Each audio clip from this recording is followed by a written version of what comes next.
Le club de l'été avec la Dream Team, Margot Barallon, Fred Goati et notre invité aujourd'hui Anne Parillo jusqu'à 11h. Et alors c'est l'heure de votre portrait sonore. Anne, on vous passe des extraits qui normalement devraient vous rappeler des moments de votre vie. Voici le premier.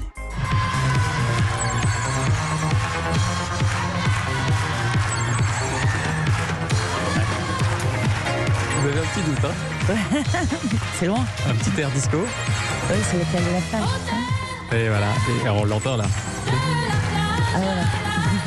Hôtel de la plage. C'est Sheila qui chante l'une des musiques du film qui vous a fait connaître Hôtel de la plage de Michel Lang. C'est sorti en 78. Vous aviez 17 ans. Ça a été un carton. J'ai vu ça a fait plus d'entrées que Les Bronzés, ce film. Petit rôle, mais grand souvenir, j'imagine. Un très grand souvenir parce que ça a été décisif sur mon désir de vouloir à jamais vivre sur un plateau de cinéma et incarner des personnages.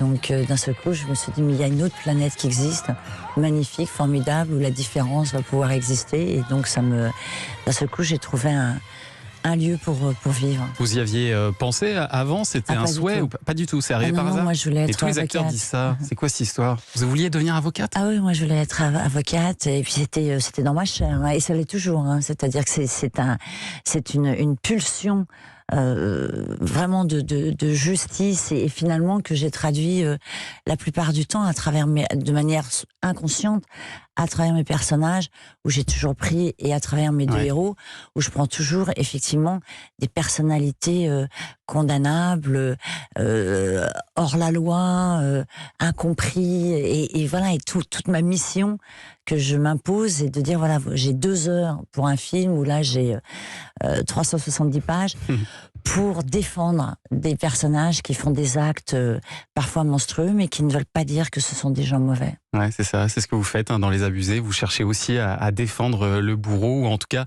à mieux nous le faire comprendre. Deuxième petit extrait. Le César est attribué à Anne Parillo. Merci. Je voudrais remercier Luc Besson, à travers moi, pour ce film et toute son équipe.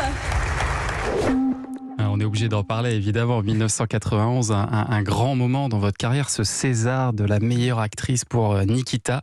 Une émotion qui est visiblement immense sur le moment, mais j'imagine que ça ne doit pas être simple à gérer derrière. Comment ça s'est passé? Mais en fait, le souvenir l'émotion la plus forte que j'ai eue à ce moment précis, étrangement, c'est les applaudissements avant de monter sur scène. C'est-à-dire que c'est une vague dans la salle, où d'un seul coup, on a une multitude de gens qui vous disent « on est d'accord » pour le lui donner. Et quand on n'a pas forcément confiance en soi et qu'on doute beaucoup, de sentir cette vague de gens qui vous disent continuez et voilà, ce que vous proposez a une valeur. Ça, c'est magnifique, mais c'est vrai que l'après, c'est surtout le personnage de Nikita qui est difficile, parce que c'est un personnage qui a une palette tellement vaste, où on touche un peu émotionnellement à tout, et même physiquement, puisque elle change d'allure en permanence, elle change de coiffure, elle a les cheveux longs, elle a les cheveux courts, elle est rousse, elle est brune, elle est. Vous avez tout fait en un film, en fait. C'est une victime, et donc en fait, on touche à tous les endroits, et au niveau de l'inspiration après pour d'autres créateurs, finalement, ça peut bloquer et inhiber, parce qu'on se dit, elle a tout fait dans un rôle, qu'est-ce qu'on peut lui faire faire d'autre? Et c'est vrai que c'est à moi, depuis et aujourd'hui encore, parce que c'est un challenge qui, moi, m'intéresse de relever, de dire, voilà, c'est comme un titre de champion, et de dire, je rejoue mon titre, et un jour, je rejouerai mon titre, et je ferai voilà, ou à l'identique, ou encore plus loin.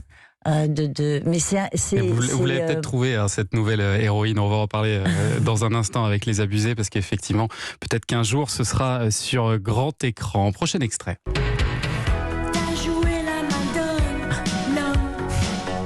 Où t'en es, y'a personne. Quand la nuit tu frissonnes, qu'est-ce que tu dis, qu'est-ce que tu donnes? L'homme. C'est vous qu'on entend chanter sur ce titre en 1985 à 45 tours. C'était la première fois, peut-être la dernière fois que vous êtes lancé dans la musique? Oui, parce que je pense qu'il y a des erreurs dans les parcours. De temps en temps, on se laisse influencer par effectivement des gens qui d'un seul coup, parce que vous êtes dans la lumière, d'un seul coup vous devenez chanteuse, vous devenez votre valeur, s'étend à d'autres disciplines, alors que c'est clair que c'était pas bon. Vous êtes l'auteur du texte ou pas? Parce qu'il y a beaucoup de rimes en on.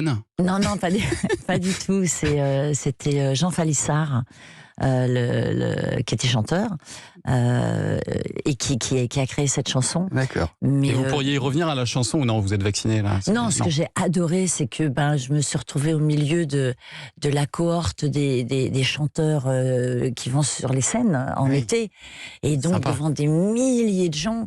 Donc malheureusement, c'était pas forcément pas quelque chose de très puissant, mais en revanche, c'était des premiers pas de scène, et ça m'a fait découvrir la scène que j'ai adorée. Très bien, merci pour toutes ces petites confessions. On va en avoir d'autres dans un instant. Et puis